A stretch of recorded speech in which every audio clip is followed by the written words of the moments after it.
क्या अब राजनीति में कांग्रेस एक नया संग्राम छेड़ने जा रही है और उस संग्राम का नाम है जातीय जनगणना। कांग्रेस समेत पूरा विपक्ष जाति जनगणना की मांग करता रहा है और अब सरकार जो जनगणना करा रही है उसमें लोगों की जाति भी पूछ ली जा रही है, लेकिन इसी जाति के पूछने के तरीके पर अब कांग्रेस ने सवाल खड़े कर दिए। 5 तस्वीरें आप देखिए।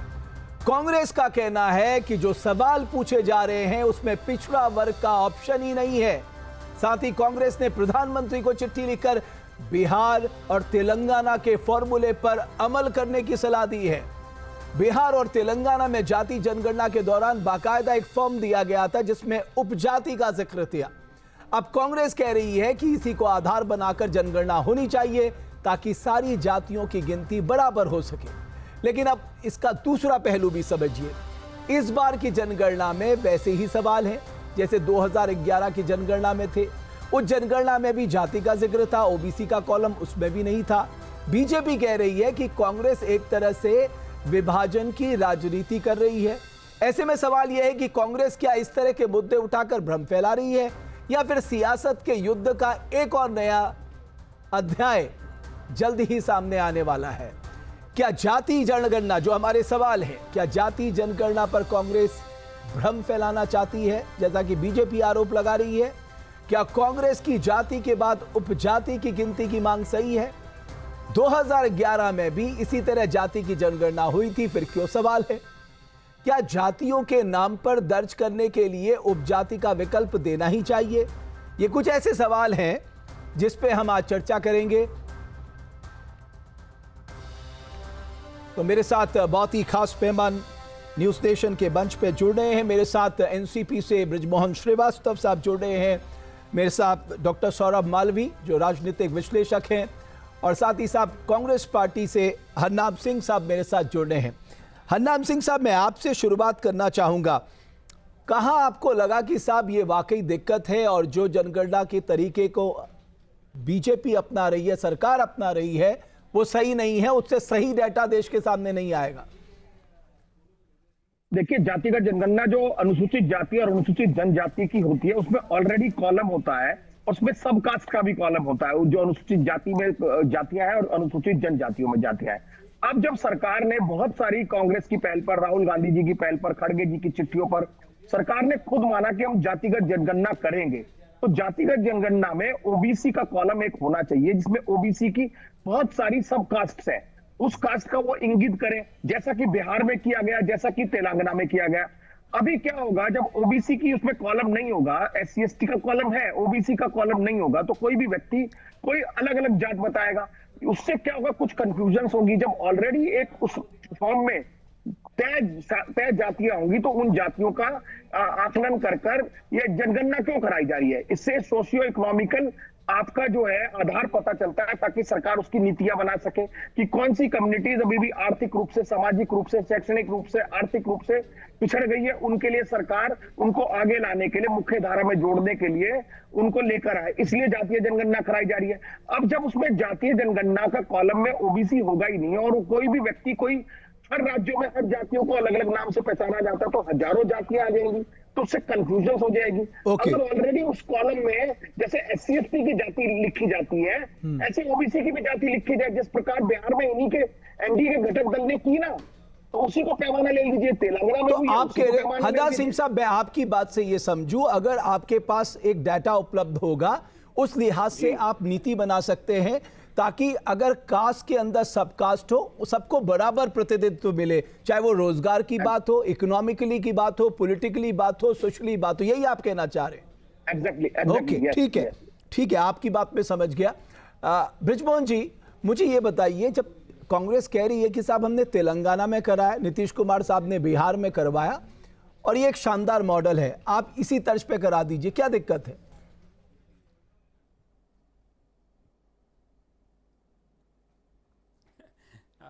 रमेश जी, देखिए कि कांग्रेस का ये कहना है ना, कांग्रेस सरकार में तो नहीं है, सरकार में हम लोग हैं, तो हम जो बेहतर समझते हैं इस देश के लिए उसको करने के लिए हमको मतदाताओं ने ये अधिकार दिया है और उस अधिकार के अंतर्गत अगर सरकार ने कोई निर्णय लिया है तो वो हमारा है। कांग्रेस को इंतजार करना चाहिए जब देश की जनता उन पर विश्वास करके उनको ये निर्णय लेने का मौका दे तब उस समय निर्णय ले ले, कोई एतराज नहीं है उस समय। अरे अगर हमारा विपक्ष सुझाव मकसद दे रहा है बहुत तो साफ सुझाव को मानने में क्या दिक्कत है? कि जनगणना होनी चाहिए। नहीं, सुझाव दे रहे हैं ना, सुझाव सुन लिया, जरूरी नहीं कि उस सुझाव का पालन किया जाए। उन्होंने सुझाव दिया, उससे अगर बेहतर हम लोग कर सकते हैं तो जरूरी नहीं कि उसी सुझाव के ऊपर चला जाए। जैसे कि जब नीतीश कुमार जी ने बिहार में जब करवाया था जाति जनगणना, तो उन्होंने एक फॉर्मेट दिया था, उस फॉर्मेट के अंदर उन्होंने सारी चीज़ों को डिफाइन किया था। तेलंगाना में जब इन्होंने करवाया तो इन्होंने दूसरे ढंग से कराया, कर्नाटक में कराया दूसरे ढंग से कराया, लेकिन उसके बावजूद भी आप देखिए कि कर्नाटक में और तेलंगाना में स्थिति क्या है। क्या वहां पर ब्रिजमोहन जी वो कह रहे हैं कि जो आपने वो कह रहे हैं आप बिहार फॉर्मूले को अपना लीजिए, आप तेलंगाना फॉर्मूले को अपना लीजिए, आप छोड़ दीजिए तेलंगाना, बिहार को अपना लीजिए, वो कह रहे हैं।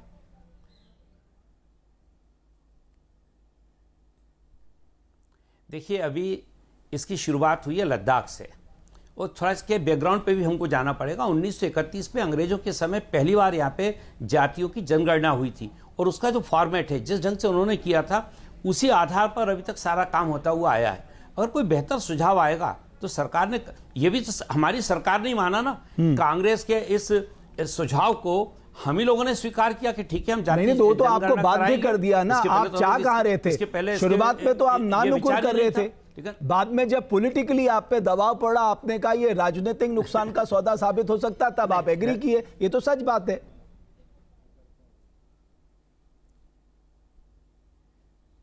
नहीं रमेश जी, इससे मैं ऐसा नहीं मानता कि कांग्रेस के दबाव में किया। तो अभी उनका दबाव कम है क्या? ये कांग्रेस बदल गई क्या? आज भी वही कांग्रेस है, हम उनकी बात को मानने के लिए तैयार नहीं है। ठीक है, सुझाव देना और एक सकारात्मक सुझाव पे विचार करके उस पे निर्णय लेना, ये काम सरकार का है, और ये काम हमारी सरकार ने किया। ठीक है ब्रिजमोहन जी, आपकी बात आगे। मेरे साथ अनमोल पवार साहब आम आदमी पार्टी से भी जुड़ चुके हैं। विशेष रूप से अनुरोध करना चाहता हूं एनडीए की तरफ से। ओके अनमोल जी, कांग्रेस पार्टी ने जो चिट्ठी लिखी है जिसमें उन्होंने कहा कि साहब आपका फॉर्मेट गलत है, आपका क्वेश्चनर पूछने का तरीका गलत है, आप तेलंगाना को और बिहार के मॉडल को अपनाइए, तब जाके आप वास्तविक डाटा आपके पास उपलब्ध होगा। आप सहमत है इस बात से? देखिए रमेश जी, पूरा देश जानता है कि भारतीय जनता पार्टी चंदा चोर पार्टी पहली बात तो चाहती नहीं थी कि भाई कास्ट सेंसस हो जाए। वो लोगों को उनका अधिकार देना नहीं चाहते थे। राजनीतिक दबाव में उन्हें बस किसी तरह से हामी भरनी पड़ी। हालांकि अब भी देख रहा है देश किस तरह से इसमें ढिलाई बढ़ती जा रही है। योगी आदित्यनाथ जी ने क्या कहा था, मैं एक बार दर्शकों को याद दिला दूं कि जाति जाति का शोर केवल कायर और क्रूर मचाते हैं।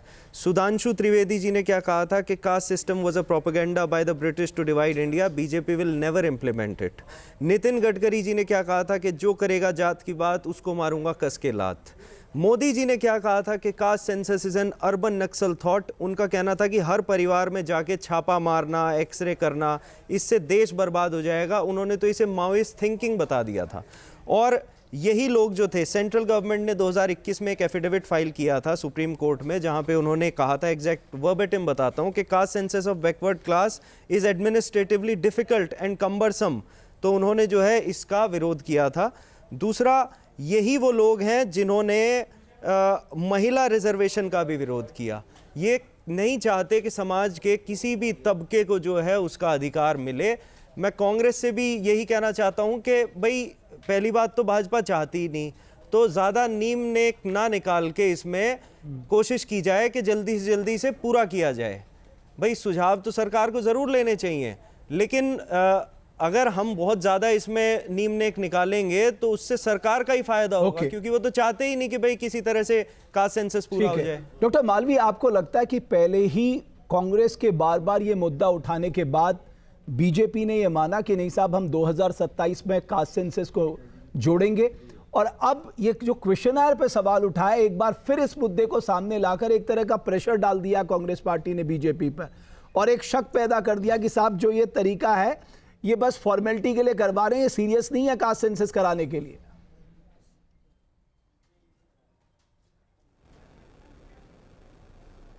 देखिए रमेश जी, यह सच है कि लंबे समय तक अपने समाज में, अपने देश में, अपने भारत में जाति को वोट बैंक का आधार बनाया गया है, माना गया है।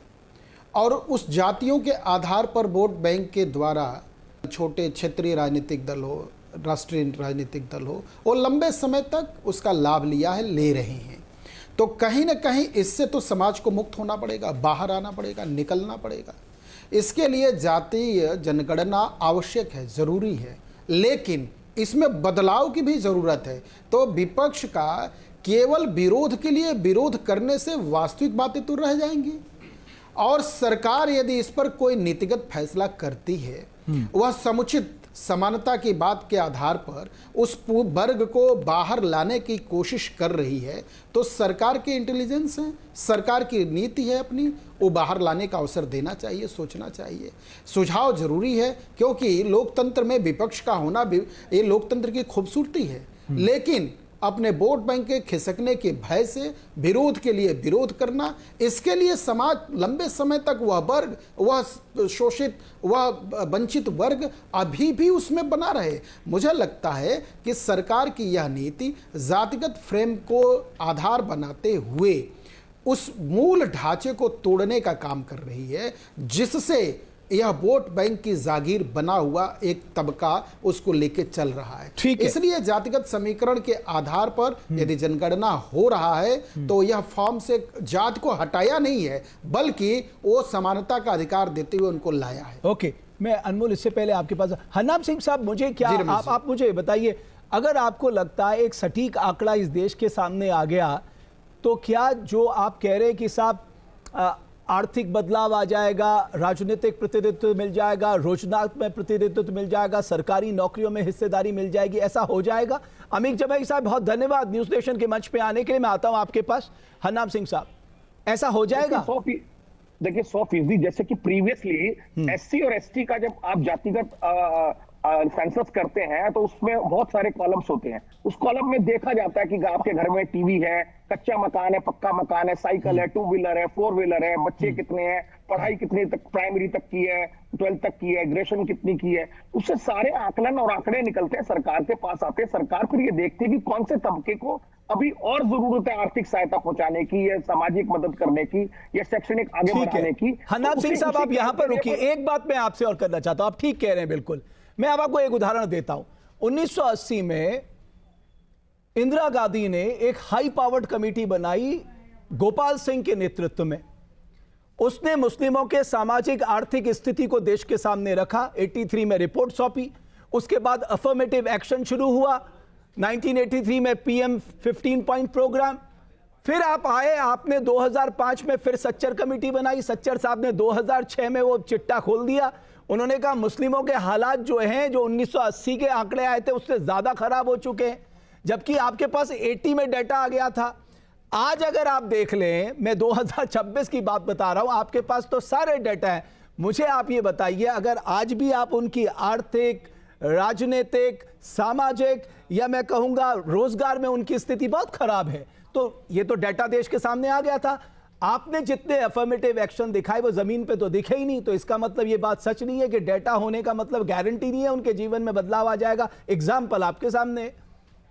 देखिए डेटा का मैं बताता हूं। डेटा होने पर आप सरकार को यह पता होगा हमें करना क्या है, वो तो नियत और नीति की बात है। जैसे कि आरक्षण का लाभ जो SC ST को था, उसमें सरकार ने क्या किया, सरकार की अभी 8 लाख नौकरियां जो है सरकारी पद खाली हैं, और ये राज्यसभा में विपक्ष के नेता को खुद उन्होंने अपने क्वेश्चन आवर में पूछा है, और उन्होंने परसों लेटर भी लिखा है, इसके लिए पहले 2 साल पहले भी लेटर लिखा है। PSUs में कम से कम 5 लाख नौकरियां खाली हैं। अगर आप नौकरियां नहीं निकाल रहे हैं, सरकार के पास डाटा की इतनी नौकरियां इन वर्गों को मिलनी चाहिए, जब सरकार उस पर काम नहीं कर रही है तो उसका मतलब सरकार की नीति खराब है। लेकिन डाटा तो मैं वही तो कह रहा हूं ना, सिर्फ डाटा आने से कुछ नहीं होगा, आपको पॉलिटिकल विल दिखानी पड़ेगी साहब। अगर आप कम्युनिटी का, अगर सबको हिस्सेदारी देना चाहते हैं, आपका स्वागत है, बट सिर्फ अपने वोट बैंक के फायदे के लिए खेल मत खेलिए, मेरा ये कहने का मतलब। सरकार की इन खाली कोई भी राजनीतिक दल हो दिखाएगा नियति। ओके, अमीक जमीक साहब, मैं आपकी टिप्पणी चाहता हूं।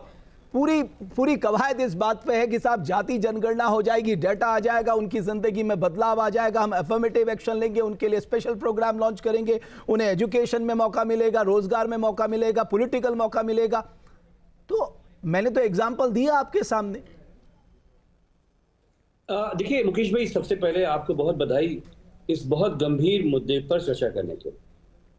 दो समस्याएं हमारे देश में चल रही है। एक तरफ आप देख रहे होंगे कि मिलाकर जो है एक आक्रोश है सरकार के खिलाफ बेरोजगारी के मौके पर।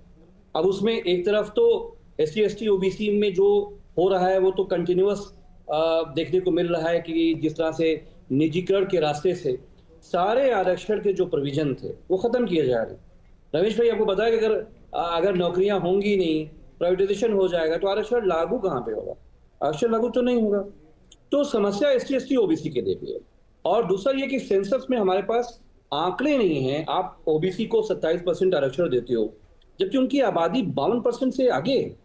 तो आप OBC को गिनना नहीं चाहते हो, आप SC ST को गिन रहे हो, बहुत अच्छी बात है। आप OBC को क्यों नहीं गिन रहे हो? दूसरी बात यह है कि अभी हमने देखा कि ब्रजेश पाठक जी उत्तर प्रदेश के डिप्टी चीफ मिनिस्टर हैं। उन्होंने अगड़े समाज के बहुत सारे बच्चों से मुलाकातें करी और कहा कि ये इसमें रिजर्वेशन वगैरह में कुछ रिफॉर्म की बात हो रही है। जंतर मंतर पे बहुत बड़ा आंदोलन हुआ, पुलिस ने लाठियां भाजी वहां पर। उनका जो अधिकार है, अगड़ों में भी जो है, एक जो बेरोजगारी का दर है, सबसे बड़ा नासूर कैंसर जो हमारे देश में है युवाओं में, अगड़ा हो या पिछड़ा हो, वो ये है कि नौकरियां नहीं। सरकारी जितने भी मौके थे भारतीय जनता पार्टी NDA की सरकार दिन ब दिन रमेश भाई खत्म कर रही है। इसीलिए पूरे देश में आप देख रहे हैं कि शिक्षा और बेरोजगारी एक बहुत बड़ा मुद्दा बन गया है। तो हमारा ये कहना है कि भारतीय जनता पार्टी अगर ईमानदार होती तो सेंसस करा के जो भी आंकड़े थे, पिछड़ों के आप आंकड़े रखते, और निजीकरण जब तक बंद नहीं होगा कोई भी आरक्षण होने ना होने की कोई जरूरत मतलब उसका कोई मतलब रह नहीं जाता, औचित्य रह नहीं जाता।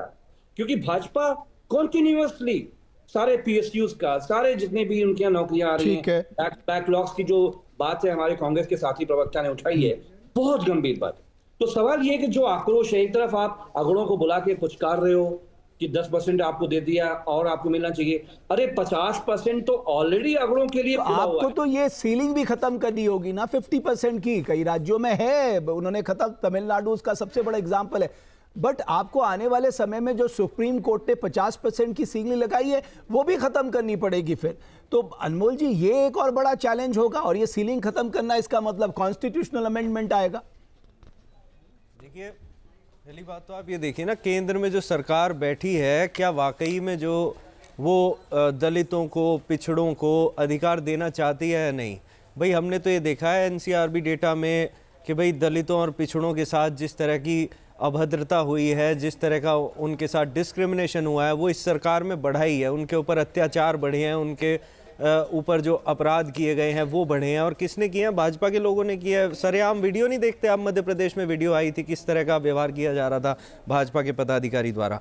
ये जवाब दें। पिछले 2 साल से एक और ये जो है विपक्ष को कटघरे में खड़े कर देते हैं विमेन रिजर्वेशन के नाम पे कि भाई ये लोग जो हैं विमेन रिजर्वेशन चाहते हैं, लेकिन विपक्षी पार्टियां साथ नहीं देती। अरे सितंबर 2023 में पूरे विपक्ष ने एक सुर में बोला कि विमेन रिजर्वेशन बिल पास करो, 33% जो है 543 सीट में दो।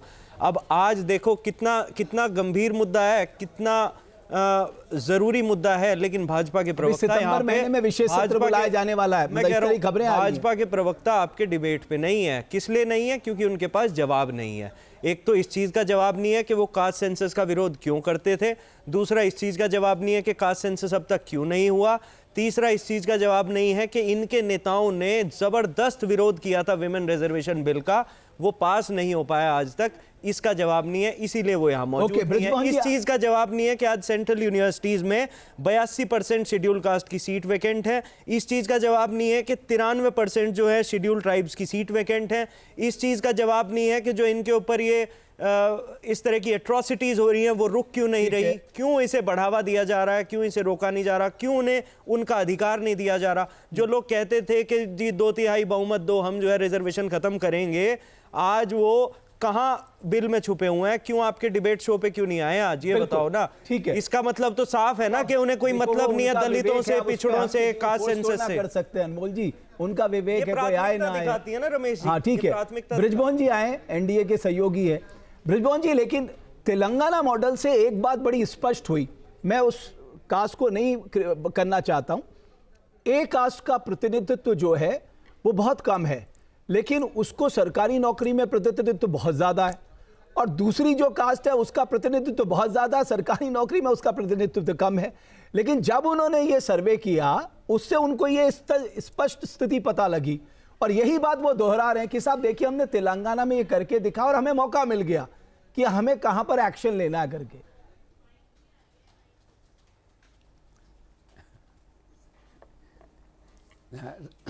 रमेश जी, एक तो अभी इसकी शुरुआत हुई और उसके पहले ही विपक्ष ने इसका परिणाम घोषित कर दिया है कि ऐसा नहीं होगा। ये सिर्फ भ्रमित करने की जो एक प्रक्रिया है विपक्ष की ओर से, वही है। इसको आप इसमें बहुत कोई गंभीरता नहीं है।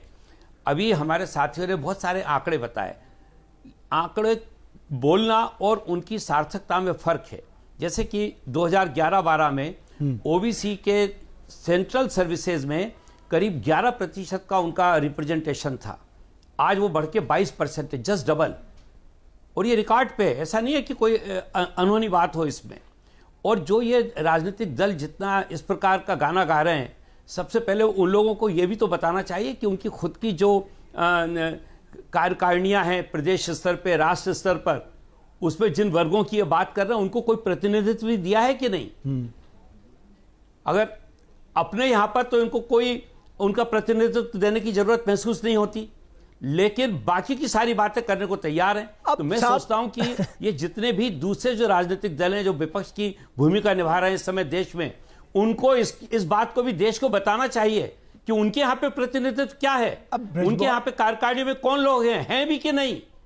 ब्रिजमोहन जी, और सरकार के ऊपर आपत्ति उठाना, अभी हम 80 साल में महिलाओं को पहले से आरक्षण परिणाम नहीं दे घोषित पाए, कर दिया गया है। मैं सोचता हूं ऐसा कुछ नहीं होगा। सिर्फ पॉलिटिक्स हुई है इस देश में, जो अनमोल भी कह रहे थे 80 साल में हम 33% रिजर्वेशन नहीं दे पाए। नहीं रमेश जी, तो ये हमारी रमेश जी, पॉलिटिकल ये विल तो को हमारी दर्शाता सरकार है। में, हमारे सरकार में बिल पारित हुआ है, हमारे सरकार में बिल पारित हुआ है। ये महिलाओं का बिल हमारी सरकार में ही पारित हुआ है, वो सर्वसम्मति से हुआ है। और इसकी पूरी क्रेडिट आदरणीय नरेंद्र मोदी जी को देना होगी। ब्रजमोहन जी, आपको जिसे क्रेडिट देना है दे देना, बस आप एक सवाल का जवाब दे दो, क्योंकि आज भाजपा के प्रवक्ता नहीं है और आप जो है सरकार को डिफेंड कर रहे हैं। तो मुझे जरा ये बता दो कि जब तेजस्वी सूर्या ने इसका विरोध किया, जो इनके युवा के भारतीय जनता युवा मोर्चा के अध्यक्ष भी हैं शायद, अमित मालवीय ने, अमित मालवीय ने इसका विरोध किया, तो क्या भाजपा ने उनके ऊपर कार्रवाई करी? कोई उन्हें पार्टी से बाहर निकाला? उन्होंने तो खुल के आ गए थे, वो तो कह रहे थे महिला रिजर्वेशन के खिलाफ हैं।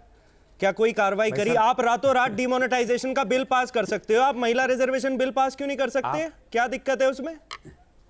किसने रोका है आपको? 2023 में सदन में खड़े होकर निर्मला सीतारमण जी ने पहले कहा कि भाई पहले कास्ट सेंसस कराना पड़ेगा, डिलिमिटेशन कराना पड़ेगा, तभी हम रिजर्वेशन लागू कर सकते हैं। 2 साल में ऐसा क्या हो गया? आप कहने लगे नहीं जी कास्ट सेंसस की जरूरत भी नहीं है, डिलिमिटेशन की जरूरत भी नहीं है। क्यों अधिकार मारना चाहते हो महिलाओं का? जवाब दे दो, स्पेसिफिक जवाब देना, इधर उधर का मत देना। हमें जितनी गालियां देनी है अरे अनमोल जी एक बात, लेकिन जवाब देना।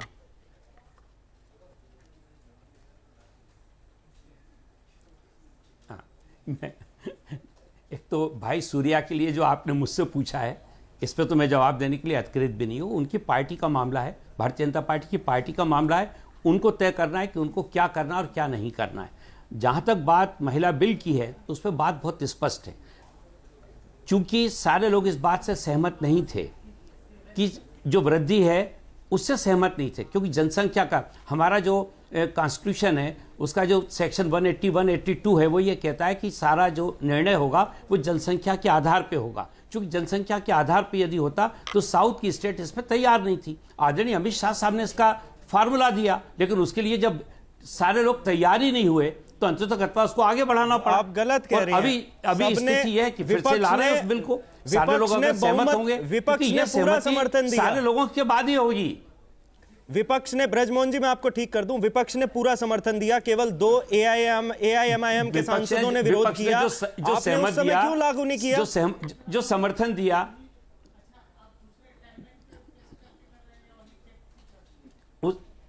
देखिए कि महिला बिल को पारित करने में सारे सांसद सहमत थे, तब जाकर हुआ।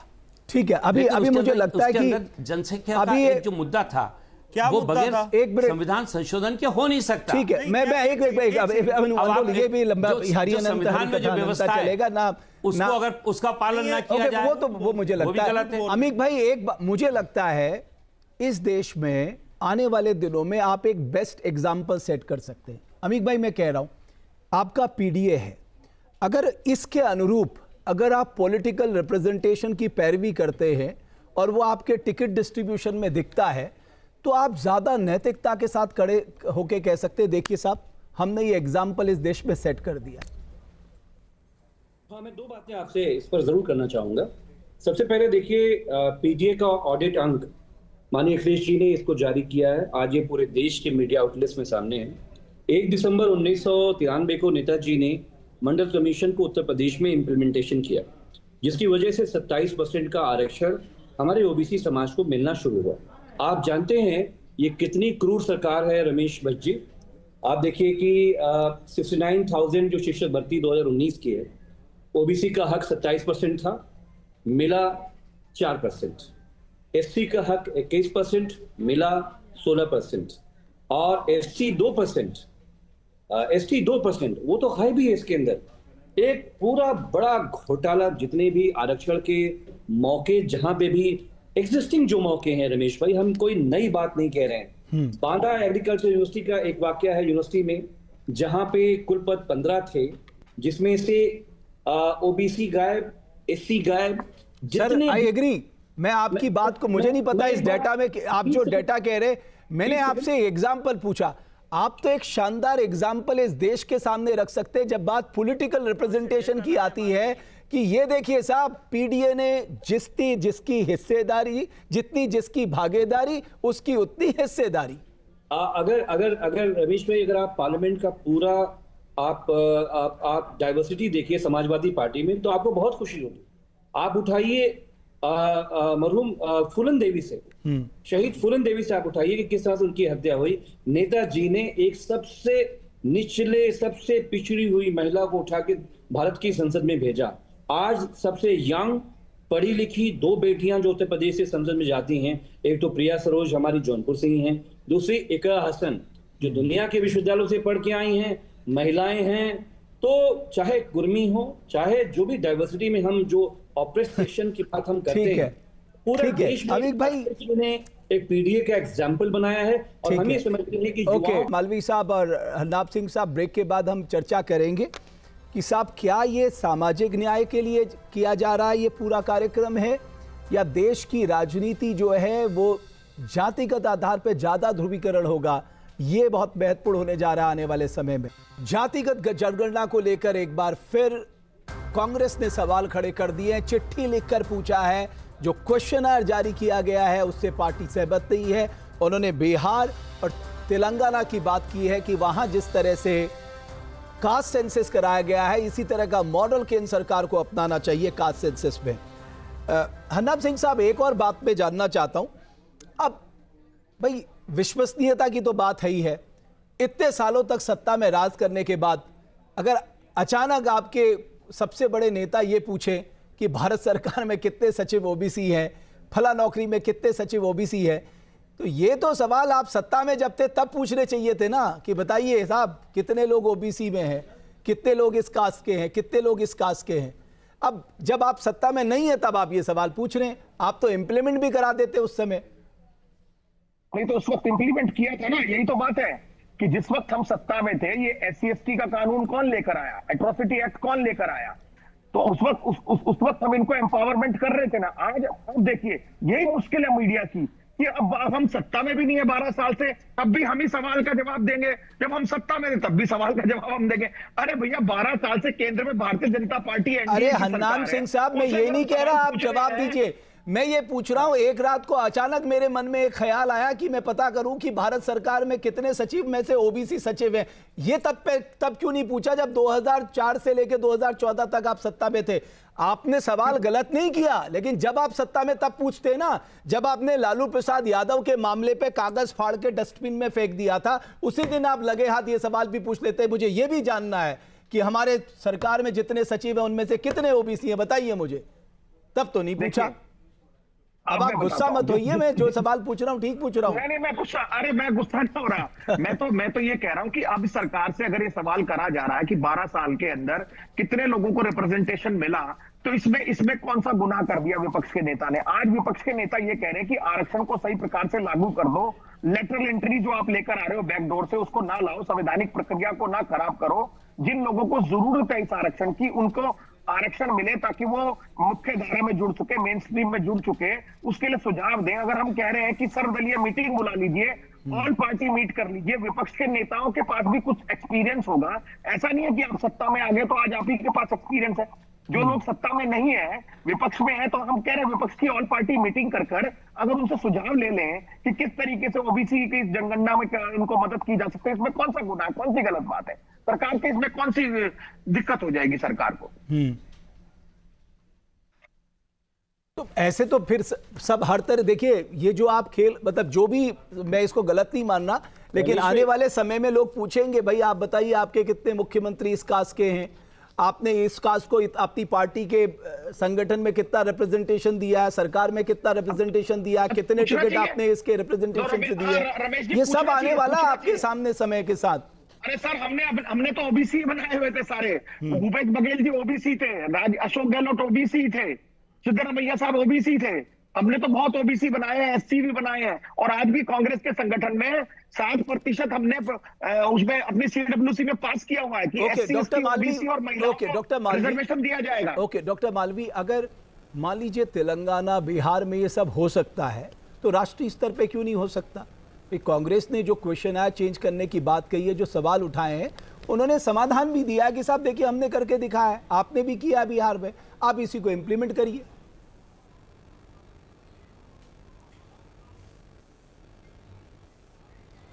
देखिए रमेश जी, कांग्रेस का यह सवाल नहीं है, कांग्रेस का यह एजेंडा दिखता है इसमें। वास्तव में इस बात को देखना होगा कि देश के आज़ादी के बाद एक आदिवासी महिला आज देश की राष्ट्रपति है।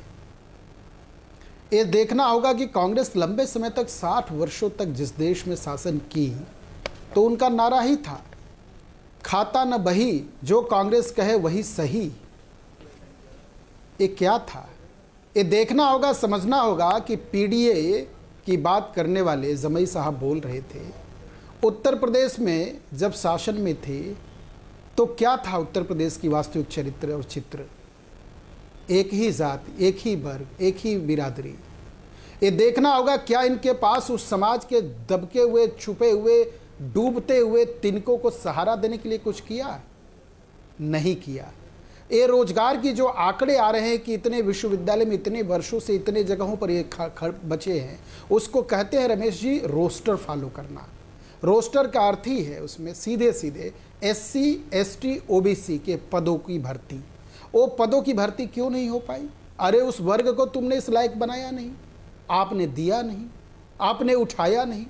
अब दूसरी बात जो आप सलाह की बात कर रहे हैं कि तेलंगाना का नाम आ रहा है, बिहार का नाम आ रहा है, ये फार्मूला नहीं है। जाति के आधार पर समाज को फिर से बांटने का ये सगुफा है। वोट बैंक की सच्चर कमेटी, आपने अच्छा सवाल उठाया था 83 का, 2011 की रिपोर्ट देखिए सच्चर कमेटी की। ये क्या था? इन्हीं की सरकार थी, मनमोहन पार्ट 2 की बात है। मनमोहन सिंह दूसरी बार मुख्य देश के नेतृत्व कर रहे थे, लेकिन आज वो वर्ग, वो समाज कहाँ खड़ा है? तो वोट बैंक के लिए ये संकट दिखता है, इसलिए सवाल खड़ा करना है। आज एक सोशल इक्वलिटी, सामाजिक समरसता, सामाजिक जागरूकता, इस अवेयरनेस को लेके बाहर आती हुई सरकार इस काम को कर रही है।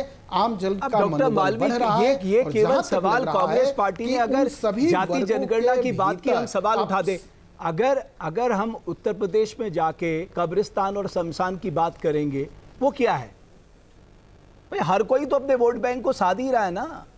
ये केवल कांग्रेस पार्टी पे ही थोड़ा आरोप लगे। देखिए रमेश भाई, मैं आ रहा हूं, इसके बाद आप ही को जवाब देना। नहीं, बिल्कुल नहीं, आरोप की बात ही नहीं है। देखिए रमेश जी, जो योजनाएं उस समाज जनहित की हैं, जो एक्ट जनहित के लिए है, जो प्रोविजन जनहित के लिए है, जो बिल जनहित के लिए है, उसके समर्थन में देश का समर्थन होता है। उसके साथ खड़े होने में देश के साथ खड़ा होना होता है। विरोध के लिए विरोध करना ये राजनीति है। वोट बैंक को बनाए रखना ये राजनीति है। तो देश जनहित क्या की है? बातों पर आना चाहिए। अरे देश किससे है? नरेंद्र मोदी तमीज से से, बात अमित शाह से, करो, तमीज देश से के बात करिए। corporate हेलो person से। डॉक्टर सावरो मालवी मत बोलो, तमीज से बात करिए, चुप रहो, चुप। तमीज से बात करिए, देश देश देश देश देश देश देश तमीज से देश बात किससे करो, है? तमीज से, किससे है देश? लोगों से है देश, तमीज से बात करो। दलितों से, पिछड़ों से, ट्राइबल से, मुसलमानों से। नरेंद्र मोदी और कॉर्पोरेट फोर्सेस तुम्हारा यही देश तो है। 60 साल तक ये क्यों नहीं तुम्हारा समझे? देश है। 60 साल तक क्यों नहीं समझे? ये तुम्हारा देश है। तुम्हारे 60 देश साल में तक सिर्फ कहाँ थे? तुम रहते हो। 60 साल तक कहाँ थे? 10% आरक्षण के लोग रहते हैं। 60 साल तक कहाँ थे? 60 साल तक देश, कहाँ सोए सब थे? देश के लिए 60 साल तक कहाँ सो देश गए के लिए स्कूल की फोटो कहाँ मत डालो, छुपे थे? देश के लिए स्कूल का कहाँ वीडियो मत छुपे डालो, थे? देश के लिए स्कूल पे मत कहाँ बोलो, छुपे थे? देश के लिए कहाँ छुप देश गए बेच थे? डालो, देश के लिए। कहाँ छुप गए थे? बट एक मिनट डॉक्टर सौरभ बाली, 60 अभी जब साहब इस पे साल गुस्से तक की जो कोई बात बात नहीं, किए, एक सवाल ये जो है 60 कि हम बेशरम आदमी है ये। वाकई हम जो उनका बेशरम आदमी बैठ वाकई के हम उनके एजुकेशनल स्टेटस को हर बात अरे दलितों और आरक्षण मारो, अमित देश के जानी लिए, साहब, पिछड़ों तमीज को से, मारो, एक तमीज देश मिनट, के अरे लिए, एक मिनट, मुसलमानों ऐसे को नहीं, जेल में तमीज, डालो, डॉक्टर तमीज। मालवी एक मिनट, अरे क्या अमित देश जमील है? साहब देश की व्याख्या क्या है? एक मिनट, क्या व्याख्या है? ठीक है, इतना ही देश की व्याख्या क्या है? इस देश में कौन कौन लोग हैं? बताओ समझना साहब मालिक। पड़ेगा, समझो, समझना पड़ेगा, बताओ ना, समझो। क्या है विजन आपका देश का? समझना पड़ेगा, देश में समझो। कौन कौन है? अंबानी है, अडानी है, तुम्हारी पार्टी के फाइनेंसर। ठीक है। अमित जमील समझना साहब तो आप इतना पड़ेगा ही, कुछ इसको आपको इसको वोट डाइवर्ट बैंक नहीं से बाहर करते। निकलना पड़ेगा। डॉक्टर मालवी एक मिनट, अमित जमील साहब एक जो बुनियादी बात है मैं बुरा राजनीति, लगता एक मिनट रुक है। जाइए अमित जमील साहब, ये सुन लीजिए ना, आरक्षण अभी इतना गुस्सा विरोधी करने की जरूरत डॉक्टर नहीं है सर। मालवी, सर आप ये SC अमित जमील साहब एक मिनट सुनिए। विरोधी डॉक्टर सौरभ क्यों मालवी। अमित जमील भैया, क्या हो गया? अमित जमील साहब एक मिनट रुकिए, इतना गुस्सा करने की गुस्सा जरूरत लगता नहीं। है। अरे हिंदुस्तान में ये सबको अपने फैक्ट विचार है। रखने की जरूरत आपके है। कहने से नहीं। एक मिनट डॉक्टर आप मालवी, एक मिनट, सर्टिफिकेट अमित जमील देंगे? साहब अभी रुक जाइए प्लीज, मेरी बात सुनिए। सर्टिफिकेट दोगे? एक सामान्य आदमी आपसे ये सवाल पूछ रहा, आप वाकई इन लोगों का सर्टिफिकेट दोगे? आप एक मिनट डॉक्टर मालवी, आप वाकई डॉक्टर सौरभ मालवी नहीं बोलेगा। एक मिनट, ये आप तय नहीं करेंगे, ये मेरे मेहमान है, मैं तय करूंगा। नहीं अमित जमील साहब, ये आप तय नहीं करेंगे, एक मिनट रुक जाइए आप एक मिनट। अमित जमील साहब, नहीं बोलेंगे। ये आज आप दिखा रहे हैं अपने पॉलिटिकल फायदे के लिए 2027 का चुनाव है, फतवा जारी करेंगे? क्या आप ये कह सकते हैं कि 2012 से फतवा? 2017 में जब आप थे आपने ये सबको बराबर का हिस्सा दिया, आपने सबके साथ जस्टिस किया, आपके दौरान ये ऐसी फतवा, गलतियां फतवा। नहीं होती थी? कोई नहीं कह सकता ये साहब। ये वोट बैंक पॉलिटिक्स का सबसे बड़ा गेम खेला जाता है इस देश में। अगर आप किसी के जीवन को बदलना चाहते हैं, आपको किसने रोका? किसने रोका आपके पास? अखिलेश, आप लाइए ना, उनके लिए काम करिए ना, कौन मना कर रहा है? सिर्फ वोट बैंक की पॉलिटिक्स के लिए आपने फला जाति को अपने पक्ष में कर लिया, फला जाति को अपने पक्ष में कर लिया, और आज कर रहे साहब उनकी इकोनॉमिक कंडीशन का क्या होगा, उनके पॉलिटिकल हिस्सेदारी का क्या होगा, उनकी सोशल हिस्सेदारी का क्या होगा, आज याद आ रही है। मैंने आपसे, रमेश भाई, आप बहुत पढ़े लिखे दानिश्वर इंसान, मैंने कहा अगर वीपी सिंह साहब नहीं होते तो देश में 27% ओबीसी को अधिकार नहीं मिलता। अगर मरहूम मुलायम सिंह जी नहीं होते तो उत्तर प्रदेश की 27% आबादी को मंडल कमीशन उत्तर प्रदेश में लागू नहीं होता। माननीय अखिलेश यादव जी के समय पे, चाहे वो बच्चियों का लैपटॉप हो, चाहे हाईवेज हो, चाहे हॉस्पिटल्स हो, कैंसर हॉस्पिटल हो, इकाना स्टेडियम हो, world class infrastructure Uttar Pradesh में मिला। और मेरे नेता माननीय अखिलेश यादव जी ने आरक्षण में घोटाला नहीं कराया, चाहे वो छात्र किसी भी वर्ग था। डॉक्टर मालवी कह रहे हैं इनके यहाँ तो एक जाति के थे। अरे हमारी कैबिनेट में जितने अगड़े वर्ग के पढ़े लिखे मंत्री कैबिनेट थे वो आज आपके यहाँ बैठे हुए हैं। समाजवादी पार्टी ने, नेताजी ने उन लोगों को विश्वविद्यालय से लाके बनाया, आज वो आपके यहाँ हैं। कभी भी समाजवादियों ने जाति धर्म की राजनीति नहीं करी। हमारा मिशन है सामाजिक न्याय, हमारा मिशन है अफर्मेटिव एक्शन। और अगर आज पीडीए पे एक साहब कहते हैं मैं तो पिछड़ा हूँ, मैं तो पिछड़ा हूँ, ओबीसी हूँ, अरे एक तरफ अगड़ों को बुला के ब्रजेश पाठक मूर्ख बना रहा है, और एक तरफ आदरणीय राजनाथ सिंह जी कह रहे हैं आरक्षण खत्म नहीं होगा, आरक्षण खत्म नहीं होगा। समस्या क्या है? और दूसरे नंबर के क्या बोलते थे, अंबेडकर अंबेडकर अंबेडकर अंबेडकर अंबेडकर अंबेडकर। यही आप लोगों का सम्मान है डॉक्टर भीमराव साहब अंबेडकर के लिए, यही आपका सम्मान है संविधान के लिए। ओके, तो समाजवादी एक बात बताइए, क्या आपको लग रहा है कि पॉलिटिकल पार्टी जो ये डिमांड कर रही है वो सीरियस है, वाकई वो चाहती है कि साहब जो आबादी पीछे रह गई हो उसको मेन स्ट्रीम में लाया जाए, उसको पॉलिटिकली उसकी हिस्सेदारी बढ़ाई जाए, हर तरह से उसको मजबूत किया जाए। ये आपको लगता है क्योंकि चुनाव नज़दीक है इसलिए सबको उनकी याद आ रही है? देखिए रमेश जी, देश का संविधान जो है वो समानता का अधिकार देता है। भाई इतने साल हो गए हमारे देश को आज़ाद हुए, आज देखिए कितनी बड़ी खाई है। भाई दलितों पिछड़ों के साथ जिस तरह के अत्याचार किए जा रहे हैं इस सरकार के दौरान, भाई सरकार की तो जिम्मेदारी बनती है ना। आप जब रिजर्वेशन की बात करते हो, आप कास्ट सेंसस की बात करते हो, आपको ये सवाल अपने आप से पूछना चाहिए सरकार को कि इतने साल, 12 साल तो इन्हें भी हो गए, इन्होंने क्या किया उनके लिए। भाई आज भी वो जो हैं उसी तरह के व्यवहार से पीड़ित हैं जैसा उनके साथ पहले किया जाता था।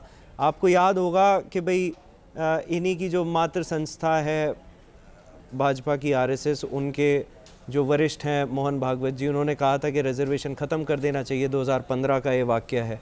सदन में खड़े होकर जब देश के गृह मंत्री ये कह देते हैं जी अम्बेडकर अम्बेडकर अम्बेडकर, इतनी बार अगर आप भगवान का नाम ले देते हो आपको स्वर्ग मिल जाता, तो इससे इनकी नीयत का पता चलता है ना, इनकी सोच का पता चलता है। इन्हीं के सांसद चुनाव से पहले कहते थे रिजर्वेशन खत्म करना चाहते हैं, तो नीयत नहीं है। ओरिजिनली आप देखिए ना, ओरिजिनली रिजर्वेशन कितने सालों के लिए था, आप मुझे बताइए। भाई आप बताओ, क्या आज मैं ये नहीं कह रहा, बट क्या रिव्यू नहीं होना चाहिए? भाई आप में से कोई अपनी पॉलिटिकल परेशानियों की वजह से बोलता ही नहीं है। भाई रिव्यू होना चाहिए, जिनको नहीं मिला उनको भी तो फायदा मिले। भाई आप ये बताओ ना, डिस्क्रिमिनेशन खत्म हो गया क्या समाज से? रमेश जी सुनो, और अगर नहीं हुआ तो क्यों नहीं हुआ? आज अत्याचार हो रहे हैं तो क्यों उन पे कार्रवाई नहीं ठीक है हदाम जी, क्यों वो आंकड़े जो है लगातार साल दर साल इस सरकार में बढ़ रहे हैं, जो खुद एनसीआर का डेटा कहता है। रमेश जी आपने पूछा रिव्यू क्यों नहीं हुआ? रिव्यू हुआ ना, अभी 7 जजों की बेंच ने रिव्यू किया शेड्यूल कास्ट शेड्यूल ट्राइब का आरक्षण, और उसमें रिजर्वेशन में भी सब कैटेगराइजेशन किया। कोर्ट ने माना कि कुछ तबके को अभी तक अख्तियार नहीं मिले, अधिकार नहीं मिले, समानता नहीं मिली है, आरक्षण का लाभ नहीं मिला, उन्होंने ऑर्डर दिया और ये सरकार उस पर भी ऑर्डर पर भी धाक पर रख कर बैठी हुई है, उस ऑर्डर को भी इंप्लीमेंट नहीं कर रही है, जबकि कांग्रेस की तेलंगाना सरकार ने, कर्नाटक सरकार ने अपने राज्यों में लागू कर दिया। आज ये सरकार, अगर कोई इसमें रिव्यू भी हुआ, उसको रिव्यू के बाद 7 जजेस बेंच ने अगर लागू कर दिया, तो ये केंद्र की भारतीय जनता पार्टी सरकार केंद्र में क्यों नहीं लागू कर रही? उन लोग उन तबकों को क्यों नहीं लाभ पहुंचाने का काम कर रही है? तो इसके बाद अगला स्टेप वही होगा ना कि जो 50% सीलिंग है, हमें उस सीलिंग को बढ़ाना पड़ेगा।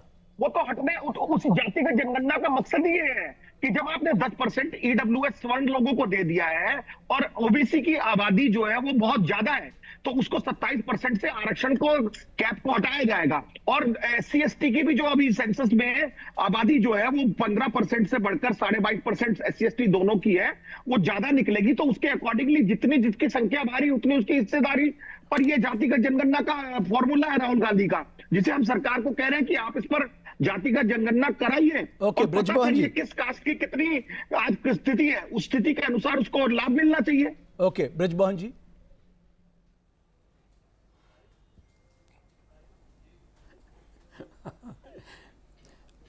जी रमेश जी, नहीं तो ये जो बात हो रही है पूरे देश भर में कि जिसकी जितनी हिस्सेदारी उसकी उतनी भागीदारी, इसमें गलत क्या है?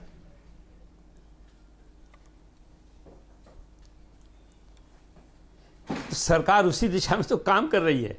ये जो दावे करने वाले लोग हैं, अपनी अपनी सरकारों का गुणगान कर रहे हैं, इनको अपने आप से ये पूछना चाहिए कि यदि इनकी सरकार की इतनी अच्छी नीतियां थी और इतना अच्छा ये लोग काम कर रहे थे, तो जनता ने इनको नकार क्यों दिया, सत्ता से बाहर क्यों कर दिया? ये प्रश्न इनको करना चाहिए ना खुद से। इसीलिए इसलिए तो जनता ने इनको नकार दिया। क्या कारण है कि हमारे एनडीए को लगातार जनता का जन समर्थन मिल रहा है।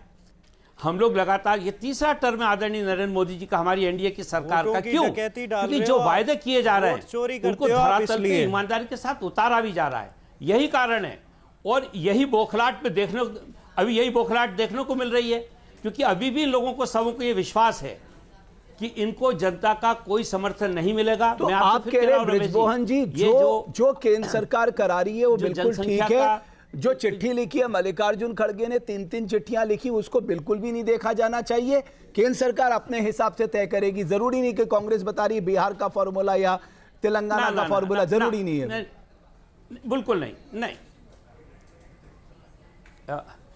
नहीं रमेश जी, मैं फिर से आपसे कहता हूं, विपक्ष का सम्मान करने का काम सरकार ने हमेशा किया है और हम लोग इस बात को जानते हैं कि मजबूत विपक्ष होना चाहिए, जिससे कि अगर सरकार कहीं पे कोई नीतिगत निर्णय लेने में गलती कर रही है तो विपक्ष उसको सुधारे। मैं बिल्कुल ये नहीं कह रहा कि आदरणीय मैं खड़गे साहब के पत्र के ऊपर विचार नहीं किया जाएगा, निश्चित रूप से सरकार उस पर विचार भी करेगी और अगर कोई बेहतर चीज़ लगेगी जो वाकई देश के हित में, लोगों के हित में, हमारा जो कॉन्स्टिट्यूशन कहता है सेक्शन 15(4), 15(5), 16(4), 46, 340, इसमें जो मंशा है संविधान की, इसके अनुरूप अगर कोई बात कही गई है तो उसका पूरा पालन किया जाएगा, क्यों नहीं किया जाएगा। ये आरक्षण भी तो ये जो जनसंख्या, जातिगत जनसंख्या हो रही है, इसमें अंततः कहता है विपक्ष की बात मानी ना, इसमें हट धर्मिता तो नहीं की हमारी सरकार ने, स्वीकार किया उसको। अगर ये समीक्षा हो भी रही है तो वो एविडेंस बेस्ड होनी चाहिए ना। अब अमीक जमई साहब देखिए, ओबीसी देखिए एक अम्ब्रेला कैटेगरी है, इसको इस तरह से समझते हैं। हम भी जानते हैं कि सारी कास्ट को फायदा नहीं मिलता, ये हमने शेड्यूल कास्ट मामले में भी देख लिया, शेड्यूल ट्राइब मामले में भी देख लिया। तो आप कैसे टारगेट करेंगे? मान लीजिए आपने सब कैटेगराइजेशन भी कर दिया, टारगेट कैसे करेंगे? सवाल तो इसी बात को लेकर है।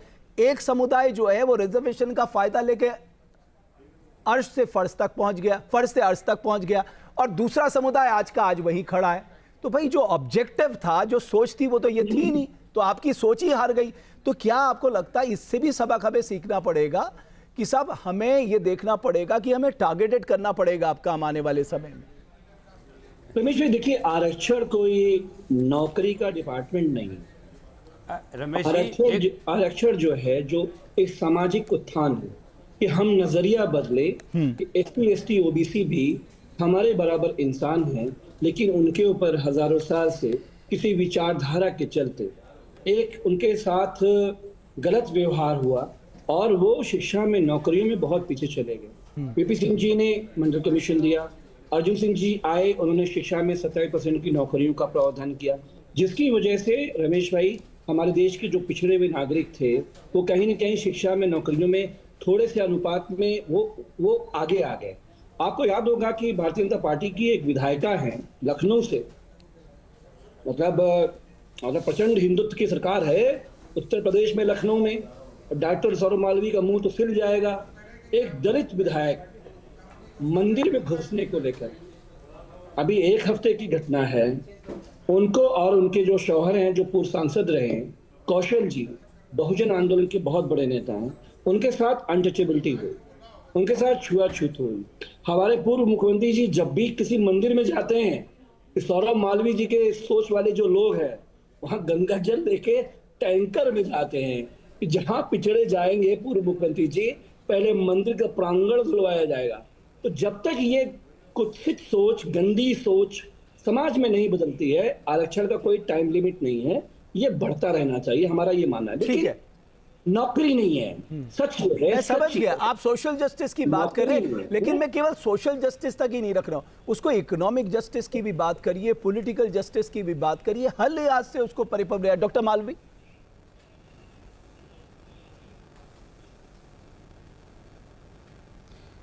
देखिए रमेश, ये बहुत साफ है कि समाज को मुख्य धारा में लाना है तो सामाजिक रूप से, आर्थिक रूप से समानता की बात होनी चाहिए।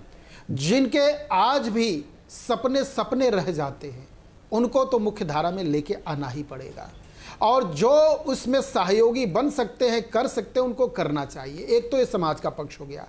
अब रही बात सरकार का, तो सरकार इसी नीति पर काम कर रही है। देश में पहली बार जाति, पंथ, भेद भाव, छुआछूत और वोट बैंक से बाहर निकल के विकासवाद के लिए लगातार चुनाव जीतने का काम और लगातार जनता का समर्थन पाने का काम इस सरकार कर रही है 14 के बाद, आजादी के बाद। इसलिए मुझे लगता है इसका निस्तारण भी होगा और आरक्षण के द्वारा इसका लाभ भी मिलेगा। रमेश जी क्या बोल रहे हैं? 14 के बाद मतलब आजादी के बाद? नहीं, ऐसा नहीं बोला आजादी 2014 के बाद, 2014 के बाद उन्होंने कहा सबके लिए अच्छा हुआ। ठीक है, उनका विचार है, अरे उनका विचार है, कहीं और हुआ। ठीक है। अभी तक आप कह रहे थे कि बीजेपी का कोई प्रवक्ता नहीं है, उन्होंने दृष्टिकोण तो रख दिया ना अपना। आज का क्या हो गया? अभी आपको चिंता हो रही थी, देखा ना डॉक्टर मालवीय ने दृष्टिकोण रखा है। भाई आधिकारिक प्रवक्ता तो भेजा ही नहीं ना अमित भाई, ज्यादा गुस्सा नहीं करना चाहिए, ये विचारों का द्वंद्व है, इसे विचारों के द्वंद्व तक ही सीमित रखना चाहिए। आखिरकार मुझे लगता है कि हम सब लोगों को अगर एक भारत श्रेष्ठ भारत बनाना है, हमें हर किसी को सम्मान देना होगा, हर किसी को मौके देने होंगे और मौके टैलेंट के हिसाब से देने होंगे। बहुत धन्यवाद इस चर्चा को देखने के लिए।